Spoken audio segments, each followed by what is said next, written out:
Maseches Bava Kama daf Kuf Daled Amud Beis. Kuf Daled Amud Beis. This Shiur's Leilui Nishmas Tovi Moiri Menachem Ben Akiva Leilui Nishmas Tobes Moshe Rus Bas Shalom Lofuas Dvoiro Bas Rus Lofuas Estefon Bas Shoshan Malka Lofuas Shmuel Avraham Ben Yudis Nechama Sor Bas Nechama somebody Bas Nechama Sor Bas Nechama. So if you see the brackets Alma, we're one line below that. The issue is very, very simple. We said yesterday that when a person who stole and then he swore that he did not steal, and then he admitted that he was a liar, then he has to pay choimesh. What is this choimesh? We said the choimesh is just mere kapora. The choimesh we saw in the Mishnah is actually mamoin. This is something that the what's his name? That the victim of the theft and the false shvua can claim. He can claim. If you don't give it to him, he can claim again. And if you swear again, it's going to be choimesh. He can also give it up. He can also waiver his rights and can say, okay, I'm moichel. So see, it's okay, very good. And therefore, what did we say? What's a nafkamina? Nafkamina is if, let's say, the person, the ganav himself, he stole, he swore, he admitted, and then the fourth thing he did very successfully is he died. He managed. So then he died successfully. So then the son, we said, has to give the choimesh. Why does the son have to give the choimesh? Because it's mamain. So we assume now that if your father died with debts, halila, you have to pay the debts. So that's why he has to pay a choimesh. All very nice. We are right after the parentheses. We ask a question from a different vice. Adain aini oimer. We read that yesterday. I'm reading again. Adain ani oimer. Adain ani oimer means even though we already know the pasuk of Shivas Gzela Asher Gozal, the person has to give back the Gzela that he stole. Meaning only the Gzela that he stole, not the Gzela that his father stole. Meaning the choimesh you don't have to give if your father stole it. Let's see the brisa. Adain ani oimer. I would have still said after reading the pasuk. You know when it is, he doesn't have to pay a fifth or a quarter for the gezel of the defat that his father committed. If there was no shvua, neither him nor his father. There's no shvua, no shvua, no choimesh, no pain, no gain. Abat hu veloy oviv. Let's say the three other combinations, because the son is a little bit of a partner in crime here. The son did not steal, but the son swore l'shekel that. No, I swear that in our house where I live with my father and my pop and mom and the sisters and the doggy, that's where we all live. I swear that there are no candlesticks that Beis Din claims that there are. No, he swore he was nishba, the son who veloy ovi. Let's say that was the case that the father didn't. Ovi veloy hu. Let's say the father swore and he didn't. Who ve ovi? Even if both of them were nishba, both father and son were taken to Beis Din and were nishba. That no candlesticks that the neighbor claims are by us, minai, and the father died. How do you know that what? That the son does not have to pay choimesh. TL Amud loimar. The apostle comes and tells me, Asher gozal ba'asher oshak. If he stole and oshak, if he confiscated, took away, the loy gozal v'loy oshak. He did not do those atrocities. It's not his achrayus. In other words, the Torah basically tells me, there's a drosha that tells me that if the father died, then even though there was shvua, even double shvua, still the son does not pay chomesh. This is a very, very clear classical stira. We have on one hand, we see a brisa that says that the son does have to pay the chomesh of his father, of his dead father. The other brisa says that he doesn't. That's a nice, gesund, simple stira. Yeah, stira means with a test, slap in the face, contradiction. I know that's with a tough, with a test. Stira is a slap. Yeah. So how do we know? So what do we do with that? Amar Rav Nachman says Rav Nachman. One attempt, to find a solution. Lo kasha. That's not difficult. Kan shehoido, kan shelohoido. Which means if the father was moide, if the father did everything while he was alive, he stole, he swore, and he admitted. Then the father is already chayv choimesh, and he bequeathed that need to pay choimesh to the next generation. But kan shelo hoido. Here we're talking in the second case, there was no hoido. the father stole the father this, and since there was no hoido, by nobody, there's no hoido, nobody admitted to the theft ever. Mimela, the son doesn't have to pay choimish. The father died with no hoido, never admitting that he did wrong. We somehow found out later, but that's why he doesn't have to pay choimish. Jeffrey, why are you looking confused? Maybe you want to ask the Gemara's question. Oh, possibly. Back the Gemara, ilo hoido. If lo hoida, if the son never admitted, and the son and the father never admitted, and the Holy Ghost never admitted, keren nami loy mishalim. If so, he doesn't pay keren either. He doesn't have to pay the basic either because there's no hoida. Nobody knows that they ever did it, right? The son definitely doesn't have to pay keren because nobody actually knows that that happened. There's no keren either. There's no payment. Zog the Gemara, b'chitei ma'hachinami deloy mishalim. Maybe you want to tell me that the son would not pay the keren either, and chanami. Maybe you want to tell me that if there's no heido, then nobody has to pay. And that's what the second Bryce is telling me, that there's no payment because there was no heido. That's it. If so, frag the Gemara, it doesn't sound like that. Since the second Bryce talks about choimish particularly, right? If you notice the intonation of the second Bryce, it says the son, does not pay choimish on the theft of the father. That is to say, the keren he does, right? That's quite clear. The choimish is the minor amount, and when you're told choimish, he doesn't pay. Mashma the keren he does, right? Lememra, that is to say, the keren mishalim. So we see in the second brisa that there is keren. So must be there was hido, I guess, because there is keren. There is a payment here, and he came clean and said, "Yes, I stole," or "Yes, my father stole." Yes, we have it in our house because sadly, my dead father was a thief. And he admitted it, yeah? If so, that's why he pays keren. So why shouldn't pay the choimish? We're back to square one. Stira. Do you or don't you pay choimish? Because keren you do pay. The oid tanya, another proof to prove exactly the same thing. The second brisa that tells me exactly like before, but just more detailed. The second brisa tells me that keren is being paid. Even after reading the pasuk initially, I would have said, a mosai who, listen carefully, mishalem keren, al gezel oviv. When do we say that the son pays keren for the theft of his father? The pasuk tells me that the son, outright, black and white, keren, the initial amount, the basic amount, the principal, the son pays for the gezel of the father. How do we know that? We'll see soon from the pasuk. Bisman shenish bahu the oviv. Yeah, I would have said maybe he only pays keren if both of them were nishba, because it was shvuah of the father and shvuah of the son. Double shvuah. Father is the rosho, nishbal sheker. The son is nishbal sheker. Then the son, when the father died, left high and dry, the son has to pay keren. Is it only then that he has to pay keren? Oviv veloy hu. Let's say only the father swore. Again, the other three combinations. Hu veloy oviv. Let's say only he swore and not the father. Lo hu veloy oviv. Let's say nobody swore. Nobody was nishba minayin. How do you know that still keren he has to pay regardless of shvuah? It's true. Keren you have to pay anyways. You're just a regular ganiv. A keren you paid, you admitted with no shvuah. So now we know that you pay the keren. You pay the keren. How do we know that it always applies even to the son? That the son has to pay the father's keren? The father stole $1,000. The son has to give back $1,000 with no shvuah connected.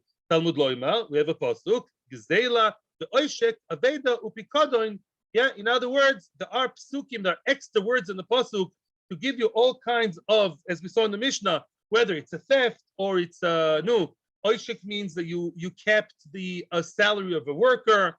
Pikodo and Aveda wants a deposit. Give me 2 minutes. Yeah. So we see that the son does have to pay the keren stolen by the father. Then now we have like a little bit of a tangential technical thing. The Bryce ends up with the words yesh Talmud.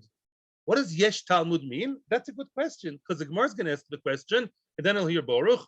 The Yosef Rav Huna v'Kama lo shmaitza. Rav Huna was the one sitting down and quoting, teaching to his students and children this brisa that tells us what? That the father stole, and there was no shvuah. The son inherits, unfortunately, stolen goods, and he has to give them back, the keren. And it says yesh Talmud. Amar le Rabba Brei. Rabba, the son of Rav Huna, asked his father, "What did you say? Yesh Talmud ka'amar mar or yish Talmud ka'amar mar?" He didn't hear him. He didn't hear if the words that the father said are yesh Talmud or yish Talmud. Can happen any day, right? You don't hear somebody right exactly, right? Yesh Talmud or yish Talmud, which means, do you say yesh Talmud? The fact the son has to pay the keren of the father, is it a Talmud? Is it something you learn from the pasuk, from the extra word oisha kaveda, or yish Talmud? Or you say from your own svara, from your own idea, the rabbanon? Do you say as a choshev Moira, you assume that the son has to pay yish Talmud, let him pay? Yeah, yesh Talmud kamina. No, it's from the Torah. You didn't hear me, son. It does. We learn it from the Torah itself. We learn it from the ribuy of the psukim. So many examples are brought down for theft or gneva, pikod, and aved, the lost items. However, the forbidden money came to his hands, and that all that teaches me that the son has to pay the choiv of the father. Now the question is, again, let's summarize the question. Very easy question. Again, we see in the first brisa we say that the son has to pay choimish. Yes. The second brisa says that the son does not have to pay choimish. Okay. Don't tell me about keren shmeren, because keren he always has to pay. Keren, the basic amount across the board, is agreed upon from the psukim. We see droshes and the psukim deoraisa that the son does have to pay what the father stole, but the choimish he doesn't. Well, the first brisa says the choimish he does have to pay. Yes. Okay. Time to insert a small question.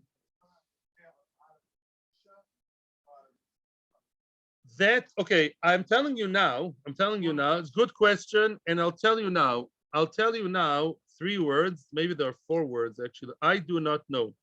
The entire issue, and it's good that we're tackling it now. The whole issue of being the son of a Ganav is not simple, and it's a very long discussion in the last parak. We are now in the second to last parak in the Masechta.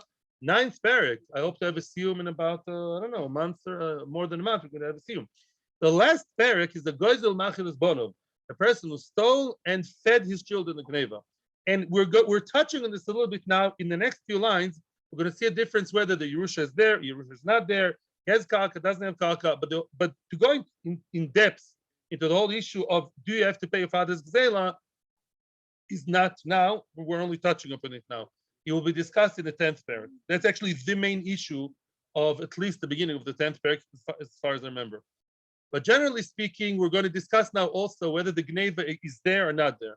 But Lamaisa, I'll tell you in short that he only has to pay if the gzela is there or if the father has a piece of land. But if the father did not leave in any nadlan, any karkois, and the father did not leave the actual gzela around, the father, sold on the candlesticks or ate up the food, then he does not have to return it to make redin. The gadol, although there are issues about it.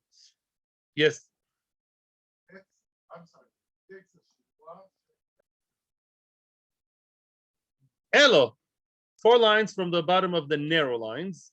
My lo hoida. What did the Gemara mean when it says lo hoida?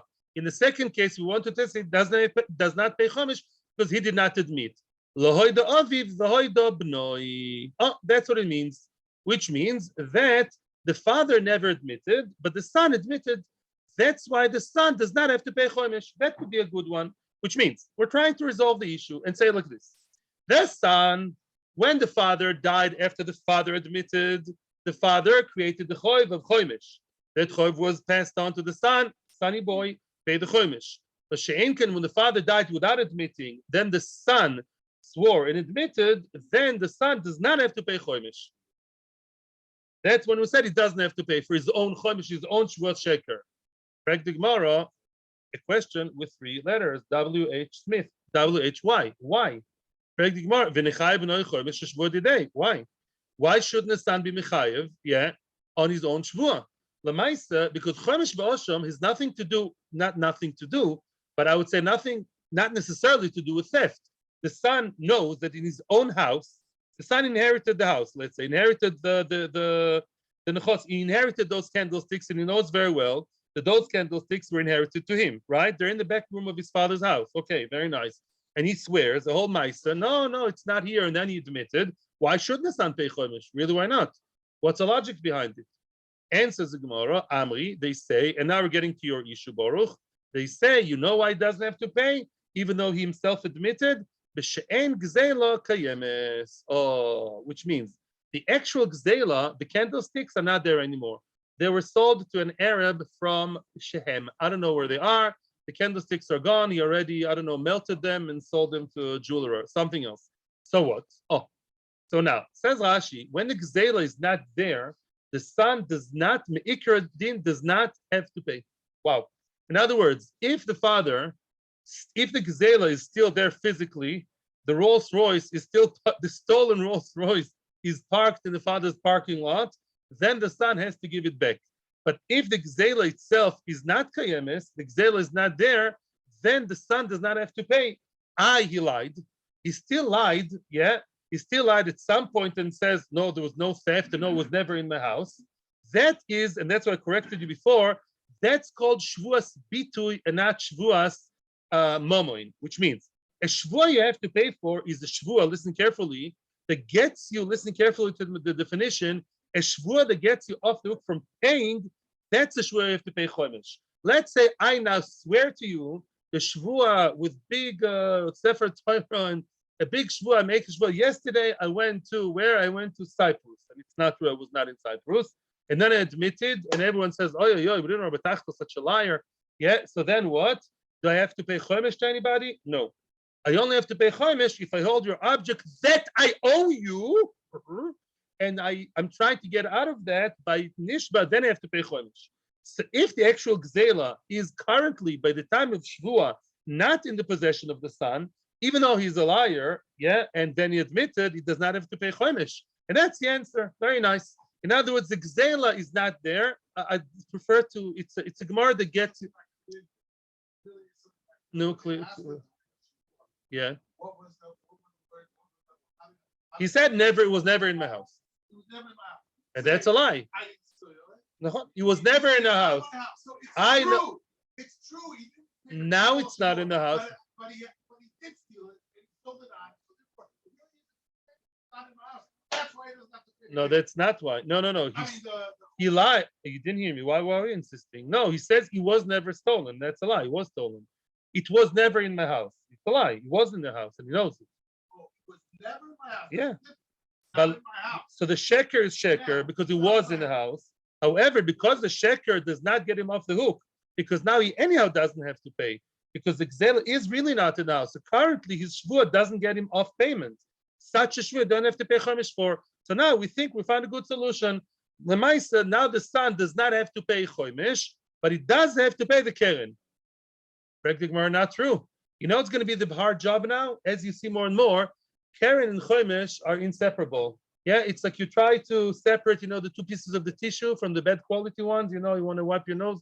Yeah, in other words, yeah, it's very hard to separate keren from chomesh. Why is it that you pay keren and not chomesh as the son of a ganav? If the gzeila is not there, the candlestick's already on olam haba. Then afilu keren nami lo mishalim. Don't pay the keren either. Didn't you just tell me a second ago that if the keren is not there, if the actual item stolen is not there, the son does not have to pay, so let him not pay anything. Where is this magic formula that he does not pay chomesh but does pay keren? And says the Gemara, big time, lo tzricha. No, tzricha, there is a case. The ika achrayis, we have to add the word nechosim. Oh, achrayis nechosim means if the father left them behind a piece of land, not stolen. The father had two things out of many: stolen candlesticks and a piece of land. He had an apartment in, Eilat. Yeah, you heard of Eilat? He had an apartment over there or a flat. So now what? So now, because the father has, they inherited from the father, they inherited a piece of land. A piece of land creates what? Achrayas, responsibility to pay. And they have to pay mipnei kloid avihen. Because in order to respect their father, out of feelings of dignity for the father's dignity in Shemaim and the name he leaves behind in this world, in case that there is a piece of land that's left, just like ben chosi, just like regular debt, Yorshim have to pay according to some opinions only because there is the karka is mishubad. You know that a karka, a piece of land, is always mortgaged, as you like to call it, is always mishubad to a debt. Here it's the karka is mishubad to the candlesticks. So even though the candlesticks are long gone, They're already melted and now they are in Ramallah. I don't know where they are, or the car is already being dismantled. But because the land remains there for always, and the land Ke'ilu connects them to the Gneva, they have to pay the Gneva. In other words, we're talking about a very interesting situation. The Keren, they don't have to pay, right? The Keren, they don't have to pay. Why? It's not there. The item is not there, right? Wait. Very good. Because although the item is not there, if the item was not there, do not have to pay Keren unless piece of land. Very good. You got it. Only the Keren. Oh, now comes the Gemara. We have to skip the next two lines because Rashi erases them. You have to go now to the next page. Yeah, and to the end of the first line of Kufay Amud Aleph. Frag the Gemara, afilu chomish nami mishalem. They're inseparable. If they have to pay the Keren because there's a piece of land, and the piece of land makes it as if the candlesticks are here because there's something mishubed to them, the karka, and the kids have to pay. So why not paying chomish? This is the good friends close at the hip chomish and Keren. Why don't you pay chomish? Here comes the answer, guys. We came to BSD Mashiach b'meir b'yameinu. Omar Abuna Bredo v'Yeshua. Lefi she'en mishalmin chomish al kfiras shibud karkois. Oh, when the son now lies and says, there was no theft, no nothing, I owe nothing, I swear, whatever the loshon he swears about the past or the future, whatever the loshon was, Lamaisa, what is he swearing about? Why would he be chayav to pay if not for his shvuah? Let's say we believe the shvuah, sounds very sincere, and he's in front of an open Sefer Torah. We would say, okay, the guy swore he doesn't have to pay. What would he have to pay? The karka. From the karka. The candlesticks are long gone, yeah? He would have to pay a piece of the karka or keneged the karka. There's a rule that says, Ein nishbon ala kalkois. On karka, you don't swear. There's a reason for it. Yeah, karka is a whole different story. So now, because on karka, you don't nishba, if a person has a karka, we don't make him swear, is the karka yours, or are you chayiv money from the karka? Mimela, there's no chomish, because again, his shvuah was an invalid, non-halachic shvuah. Not because it was sheker, because the whole shvuah that comes on the back of karkais is nishka shvuah. If it's not a shvuah, there's no chomish. So listen to this. Let's summarize. Before we come to another answer, we found a solution. We are at peace and love. Again, the first Brisa spoke about when does he have to pay chomish? That's easy. When does the son have to pay chomish? When the father did the entire job for him. The son was not involved. The son came from, where the son lives? It lives in, I don't know, New Mexico, in Albuquerque. He came now, he has no idea about what's going on. The son never nishba. They come to him and they say, oh, your father was nishba. Your father, before he died, nishba v'hoido. The father created the chiyuv of chomish. The son inherited the chiyuv of chomish. He has to pay. He has to pay the chomish that the father created, so to speak, right? The father went through the entire judicial process and then he dropped dead. It was too much for him. Son has to pay. That's for sure. That's case number one. The complicated case number two, the brisa that says that he does not have to pay is what? The father died without admitting, without maybe even swearing. The father stole candlesticks, or maybe even stole shoes, or maybe $1 million, or maybe a Cadillac, or maybe an orange juice. Whatever the father stole, the father stole. Now the son got into the court case after the father's death. Now the son, what does he say? He starts being the big boss over there. I swear there was never stolen juice in my house. There's stolen Cadillac. My father was the most honest man. And the son is lying and admitting to it. The item itself is not there, right? So why is he in the business here? Well, what's his business? The karka. He has a piece of land that represents, so to speak, mortgages kilu, that stolen item. If it was nishbal karkois, his shvuah is not a halachic valid shvuah. Mimela the chomish, he doesn't have to pay. The keren he has to pay. Why not? If you have a piece of land and your father is a ganav, you got to pay. Nothing to do with shvuah. You just pay. You admit it, you pay. The shvuah was a non-halachic shvuah because it came on karka. And therefore, since the shvuah is not a real shvuah sfira, mimela, you don't have to pay the homage. Baruch Hashem. I want to make a blessing to Hashem. Baruch Hashem.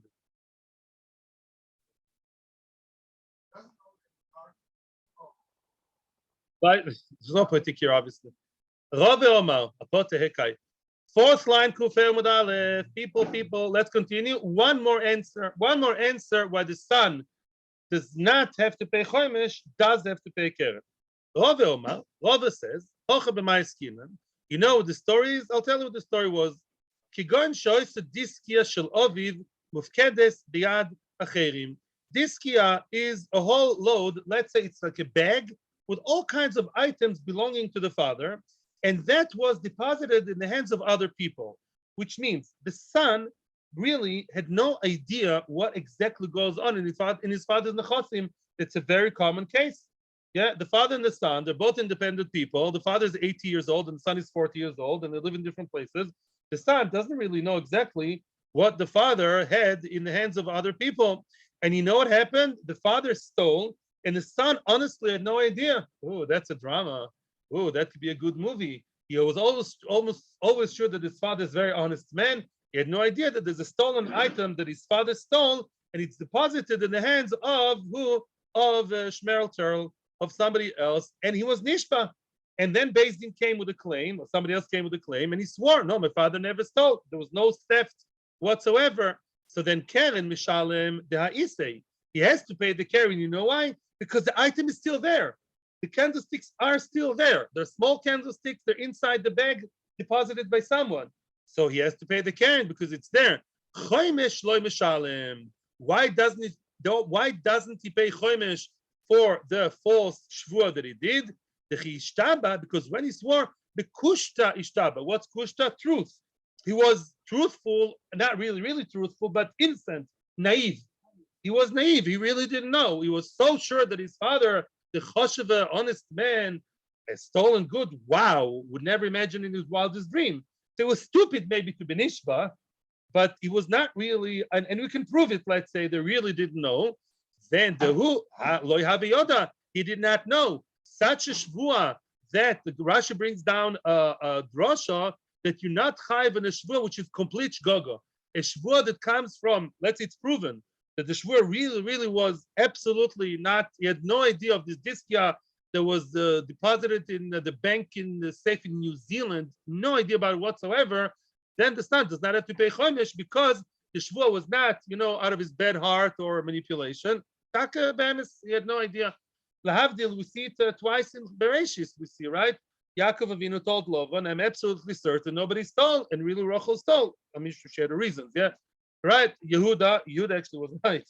Nobody has the Gavia. I'm sure nobody had, and they did have the Gavia. Okay, that was really not their fault. That was the Yosef who did it. I'm saying sometimes people are absolutely sure that people in the close environment are really Yosher, and they're not. So this person is a victim of that. He doesn't have to pay chomesh. Weiter. Now, what did we say? Let's continue in the Mishnah, the two dots, to quote the Mishnah. Baruch Hashem, Zumi is a good boy today. Let's write a good note for Zumi's father. Jeffrey, I want to hear a question or comment. Weiter. What did we say?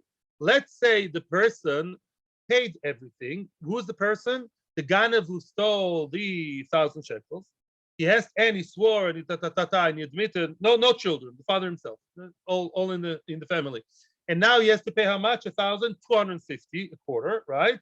And he paid everything except for less than shreputa. From some reason, he paid it in small coins, and some, or maybe credit card, the deal of the credit card went more or less, I don't know. Yeah, somehow he paid, and he paid less than he remained owing less than shreputa from the keren. Right? So then he does not have to go to Modai. He doesn't have to go to Modai and run after the guy to pay him less than Shvepruta.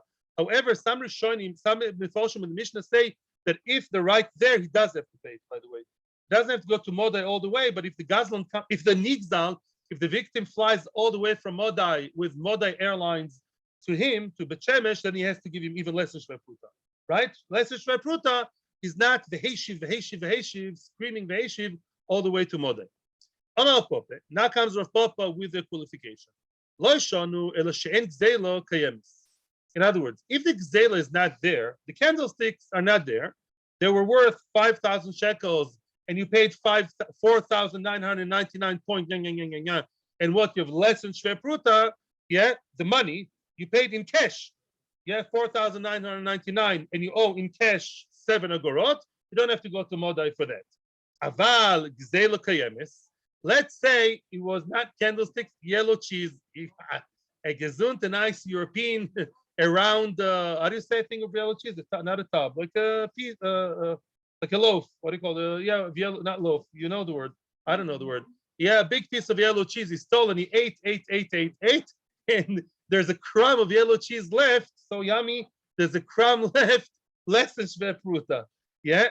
So now, or let's say he returned everything, until less than shve pruta. Then tzorich lelechachrov. Then, if you have intangible remains of the gzela, of the actual item, the yellow cheese, whatever that is, the piece of cloth, less than shve pruta, you do have to chase him all the way to Madai. Wow. Again, there are the solutions. You can give it to Shluch Bezdin, right? Or you can go to the nearest Bezdin, away from your town. There are two solutions, but conceptually, that should be in your mind to give even less than shve pruta if the item is still there. Why? Says the Gemara, Chayshinan Shema Tiyaker. We're concerned because of fluctuation in the market. There is a thing in the market called, which nobody knows about, inflation. And my wife told me she's in contact with a lot of women from America. Now they're really concerned about inflation. It really hits the pockets of people over there. Apparently, even food is becoming more expensive. So she was told. So bekitzer, it's inflation. So now that small crumb of cheese, which yesterday was less than shve pruta, less than, I don't know, 20 cents, I'm still making up a number, is now really worth 30 cents tomorrow, maybe. So it's not the exim less than shve pruta. Maybe tomorrow with inflation will be yes shve pruta. So you can't ever say this is less than shve pruta conceptually, intrinsically. So Mimeli, you have to give it back. When it's money, the less than shve pruta is always less than shve pruta. But today, we don't have prutas. We have a garot against the prutas. But Nanu is real pruta, less than shve pruta. I mean, 10 garot will always be worth 10 garot. You can buy more, buy less with them, but 10 garot will never become 20. They'll have more buying power, maybe. Get me? But 10 agrot will never turn into 20 unless in the fairy tale. Yeah, the shank and the yellow cheese will really become different in price. So maybe then you have to chase him with a less than shve pruta yellow cheese piece because maybe tomorrow will be worth more. That's the first opinion. Ikadamri. Some say just the opposite. Some say no. Some quote the same Rav Papa, but they claim that he said differently. Amar Papa. Loshna gzela kayemis. The loshna gzela shein gzela kayemis. Whether the gzela is not there and you're paying cash instead of the original yellow cheese, or you have a very nice, good crumb of yellow cheese there, which is less than shve pruta, may become more than shve pruta. No, you don't have to run after him to modai, even if you have the real remains of the item. Why? We're not concerned it may be more expensive. Everyone's going to ask, what do you mean? Inflation? The Gemara knows about inflation. It happened in times of the Gemara too, by the way. They used to change the prices. But, however, it's not a concern for us to make him go to modai. Meaning the fact he may or may not change in price and become more expensive, cross the bridge when we get there. Right now, it's worth less than shve pruta. I don't have to chase him to modai. Ober Rove. Says Rove, this Gemara at first glance can be very misleading. Ober Rove. Rove says the follows. Gozal sholosh agudos. He stole three bundles. Yeah, 3 bundles. Imagine yourself like a bundle of, something like lettuce. Or not whatever of green onion. Yeah, 3. They used to come not in plastic bags. Remember the good old days, prehistoric. They used to come like with a ribbon. Tied in a ribbon. So now gozal sholosh agudos. A person stole 3 batches, 3 stocks, 3 items, b'shalosh bundles. Agudas said bundles, right? Oh, but Baruch Shekivan to the art scroll. What can be better than that? Shalosh agudas b'shalosh prutois. Each aguda is worth 1 pruta. So nice and symmetrical. Even I know that. V'huzlu. Now they became cheap. The omdu al shtaim. Now those 3 agudos between all of them are only worth 2 prutas, which obviously means each one is worth less than pruta, right? 3 agudas worth 2. Each one is worth how much? Something point less than pruta, right? So now, im hichzir lo ishtaim, if he returned 2 agudos, he did return, because Lamaisa, he owes him a return. Lamaisa, you now, Mr. Ganav, you still have in your pocket now He still holds on to the three agudas, and the three agudas are there. How much are they worth? 2 prutos. You have to give back. You have to give back 2 prutos in your pocket. You have to give back 2 prutos. However, let's say he gave back 2, and now the third one is still worth less than shve pruta. He has to give back the third one. Says Tosfos, don't get confused. Tosfos makes us very, very easy life. Tosfos says the same story exactly would be even if there was one item stolen and that one item became less than shve pruta, you still have to give him the item, which means the whole story of 3 agudos means to tell you that like this. If I stole one vegetable, one onion, one batch of green onions, okay, they're worth pruta, 10 agorot, okay? Then they became what? They became 7 agorot, less than shve pruta. Do I have to return? Yes, because the item itself is in my hands. So even though it's worth less, lo meshaneh, the item is there, you have to give it back. Why did Rava speak about 3 and 2? Says Tosfos to tell me a chiddush. Even though I gave back most of the theft, 2 out of 3 is majority. I paid most of it to say, listen, I paid the majority of the theft, and I'm only left with less than shve pruta. I'm such a good boy. I did 90% of the job. I paid most of it, 2 out of 3, plus what I have in my hands is less than shve pruta. Says the Gemara, no. If you still have the original item by you, even though it's less than shve pruta, you still have to give it back to the original one. Meaning, the only time you don't have to give him back is only when you have the money. You sold the vegetables or you ate them, now you owe money. Then less than shve pruta, you don't have to give back. But if the original item is in your hands, even though it went down in price, you still have to give the original one, and soon we'll see why. Even though it became cheap, you have to give back whatever you have, even though it's cheaper and less than shve pruta. But if the item itself is carrot, yeah. And choimish too, if you yeah.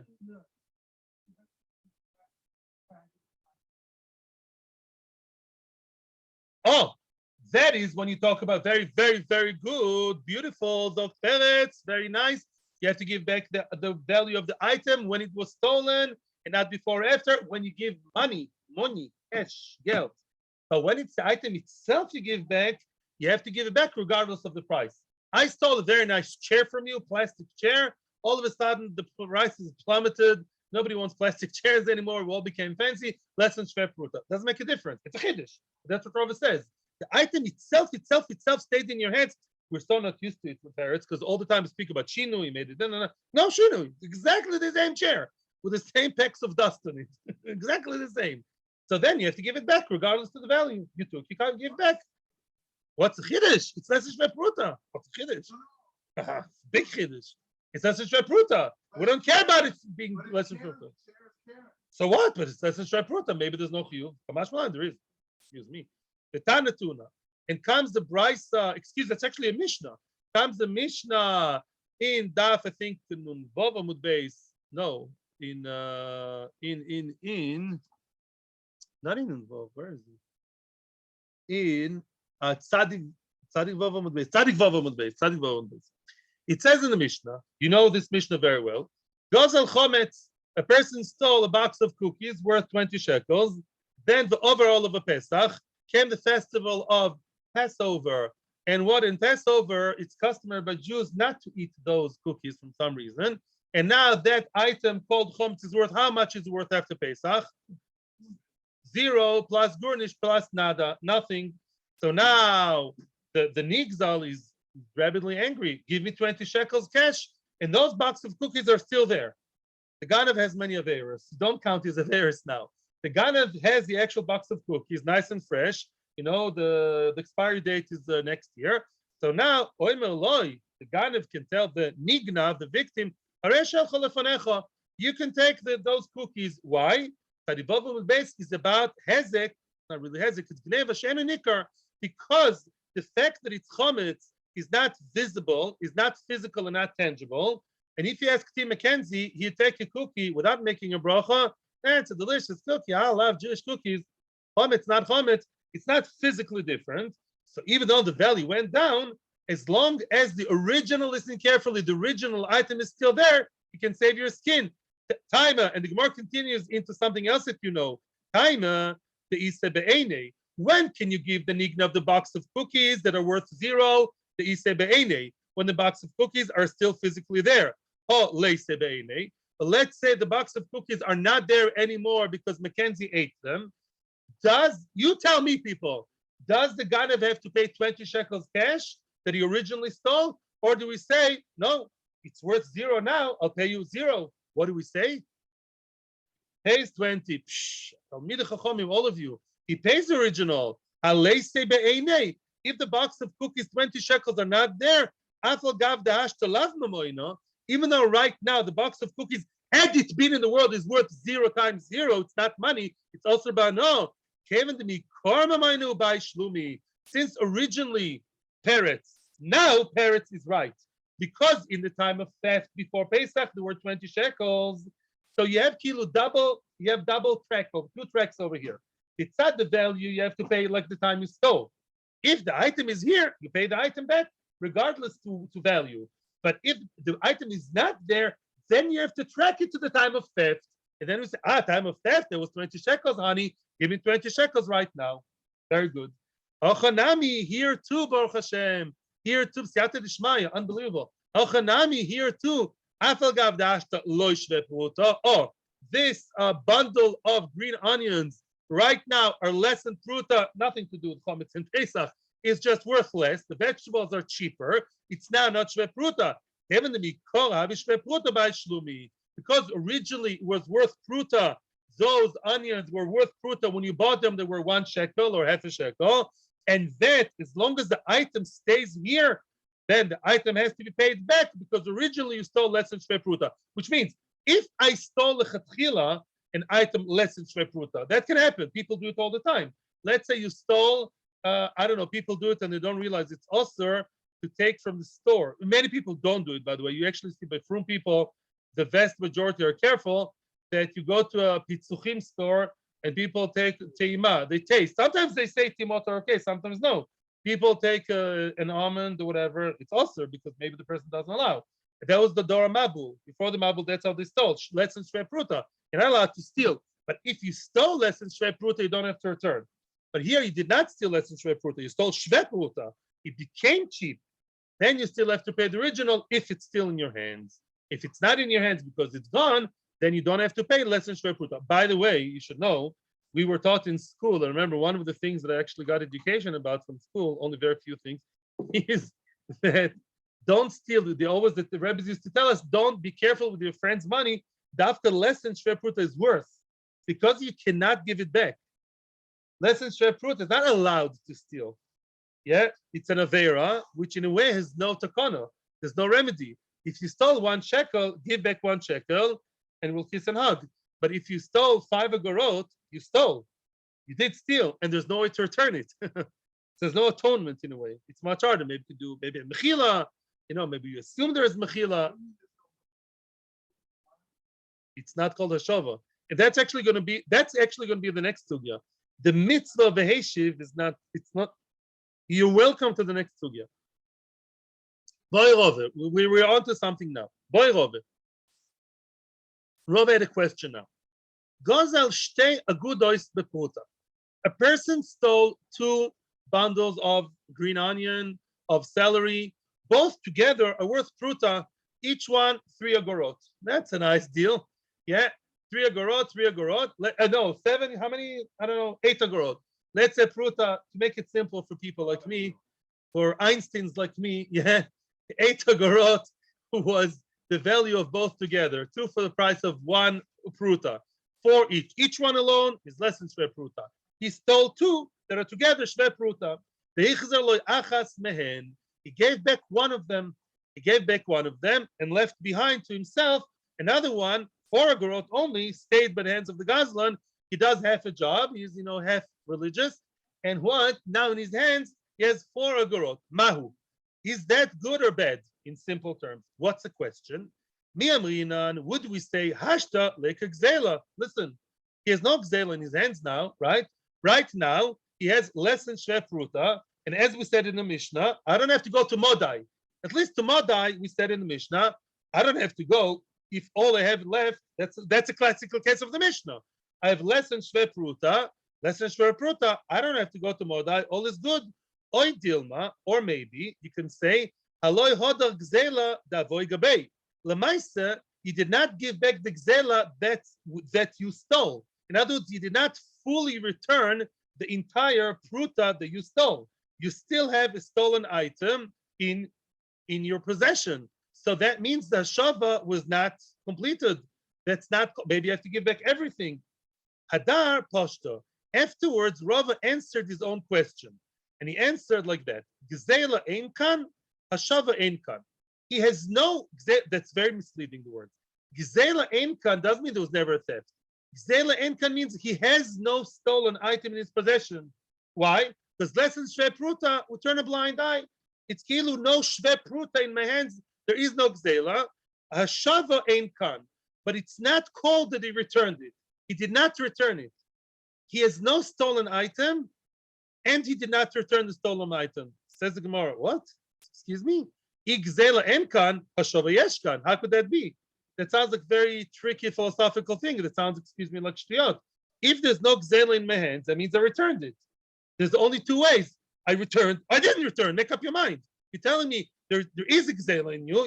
Yeah, in other words, no, sir. There's no gzela, meaning you return. Return. Why do you say I did not return?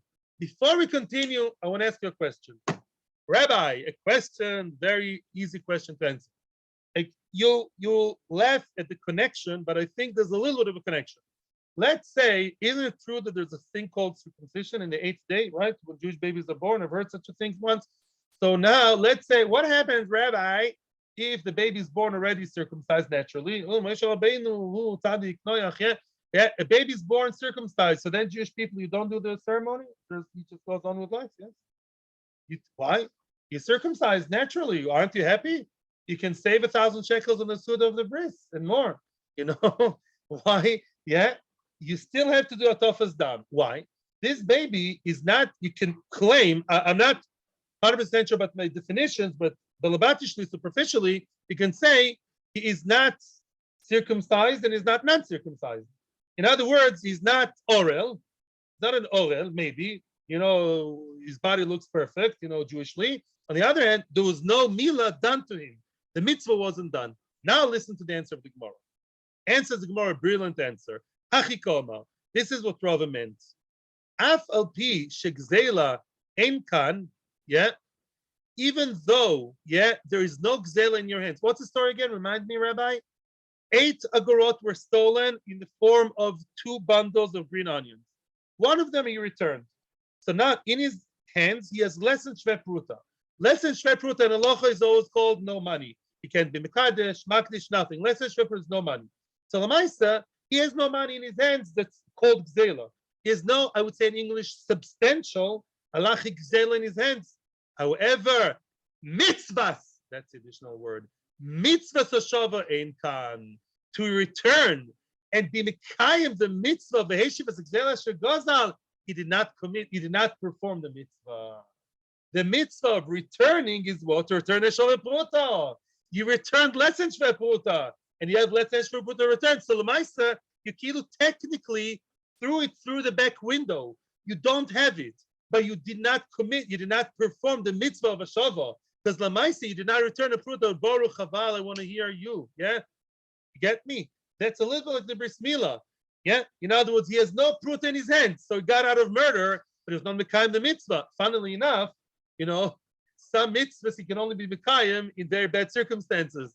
Only a person divorced can be mekayim returning gerusha. Who can be mekayim the mitzvahs? Hopefully not you or me. Only a person who stole. So the mitzvah miyuchat for gazlanim, everybody has the room in halacha. That mitzvah did not perform because Lamaisi did not return a shve pruta. He managed to get out of murder, not have pruta in his hands, but the mitzvah is not there. The baby looks perfect. His aver looks amazing. But Lamaisa, what? No mitzvah of bris milah. Not exactly the same, but the same kivun. Now, on the same venue. Now we are going now to different venue in halacha, different area in halacha. It also has to do with half-half. Quick one by Baruch. Burich. Yes, I want to hear you. And by the way, Baruch, I want to tell you that's about the less than shve pruta. If you return the 5 agorot, which is less than shve pruta, Maybe your friend will say, okay, but Lamaisa, the mitzvah, you're not becoming to Shavas Tzedela. Go ahead. Yes, I'm with you. Says another interesting story. Before we continue, everybody knows what is the shiur, what is the amount in halacha for hair. You can ask regarding what? Regarding everything. Two, very good. Everywhere. In Shabbos, the holy day of Sabbath, you're not allowed to desecrate the Sabbath. Let's say a person cut on purpose one hair, big avera, midorabonon. It's less than a shear. Shear to be chayv d'oraisa is 2 hairs. Hora aduma, 2 black hairs.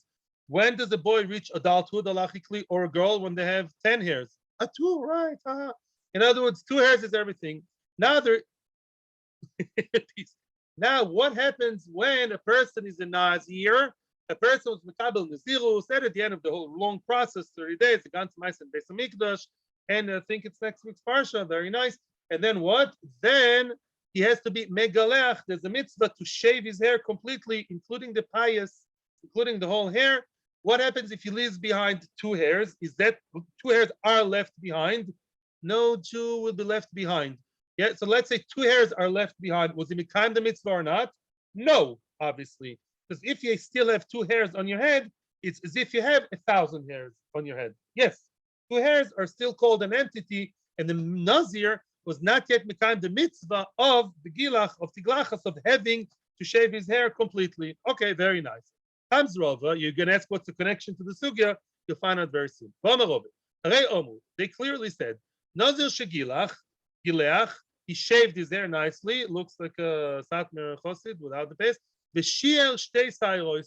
He left behind 2 hairs. What did I tell you? Like also v'loy klum. Nothing, nada. 2 hairs are left. Nothing doing. It's as if you have all your hair on your head. Boyrov. That begs the question.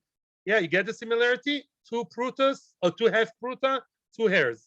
Boyrov. Gilach achas v'nosho achas mahu. Let's say he shaved 1 hair, then the second hair fell by itself. Was he mekayim the mitzvah? And it's completely bald now. But it looks like a watermelon. But Lemaisa, he shaved 1, and the very, very last one fell by itself. Shucks. But that's a question. Why? Because on one hand, you can say, was mekayim the mitzvah, because the last hair he did, but the one before the last. But the last one, he did not do, it happened by itself. Was that a kiyum of the mitzvah? Omar le Rav Acham idiftel Ravina. 1 second. Omar le Rav Acham idiftel Ravina. Nozer shegilech achas achas kamibai le. Actually, I would do that tomorrow. It was a good introduction, but this whole starting whole new thing now. 10:25. So Mirza Hashem, tomorrow we're going to learn about shaving your hair. Oh, Sfira Soimil. And Be'ezras Hashem, I hope to record the shiur of yesterday today, and I'm sorry about the delay. And thank you very much. A gross